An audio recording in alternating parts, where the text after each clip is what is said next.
Hello, today we're going to be looking at some key aspects of the Lean Startup methodology, including customer discovery, the minimal viable product, and prototyping. These aspects are all focused around ensuring there's a fit between the product or service and customers' needs. But what do these concepts mean and how do they fit together? Well, customer discovery is about finding out who your customers are or could be, and then digging deep to find out what makes them tick. What are their pain points? What are their needs? And how might your product or service idea fit into their life? The customer discovery process typically involves interviewing customers to find out their needs. However, they're not always going to tell you the truth or even know what their needs are. There are other tools for customer discovery. For example, observing and listening to users, empathizing and identifying with them to understand their needs and their situation. Many businesses and marketing teams use customer personas to help them empathize with customers and users, provide them with a deeper understanding of what makes them tick. We'll be looking at personas later in the module. Prototyping is another tool for testing your idea and making sure it has legs. Prototyping takes your idea and makes it more tangible for customers and stakeholders. Up until now, your idea is in your head or scribbled down in notes and can't really be experienced by potential customers and stakeholders. Prototyping is an opportunity to build or create something which can give customers a better feel for the product or service and can therefore give you more accurate feedback on whether it's worth developing further. Prototyping doesn't have to be expensive or elaborate. It just needs to provide something of the experience of the product or service.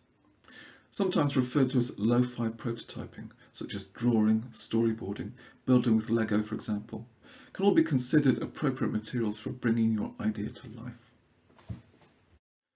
The good thing about this kind of prototyping, as well as being cheap, is that customers and users feel that they can suggest things and add to your idea. If your prototypes are too polished and finished, it might be harder for people to make suggestions, which is after all what you're after in this research and testing process. It also means you can prototype new iterations rapidly and respond quicker to feedback from users. This week you'll be prototyping your idea, so do get thinking about how you might do it. As well as drawing, storyboarding and Lego, do check out YouTube for further suggestions to help you choose an appropriate material for your prototype. It can be anything, as long as it helps your customers and users understand and experience your idea. Now moving on to the final section of this talk, I just wanted to finish by talking about the concept of a minimal viable product, or MVP. This is really the next stage of the startup and testing process, where you launch your idea, but in its most stripped back yet viable form. For example, if you had an idea for a Marmite flavoured smoothie bar in your part of town, well, rather than going to the expense of opening a shop, marketing your products and recruiting staff, why not start off with a pop-up shop to test the market and gain even more feedback? It might be that everyone loves it and you quickly have to open a shop to meet demand.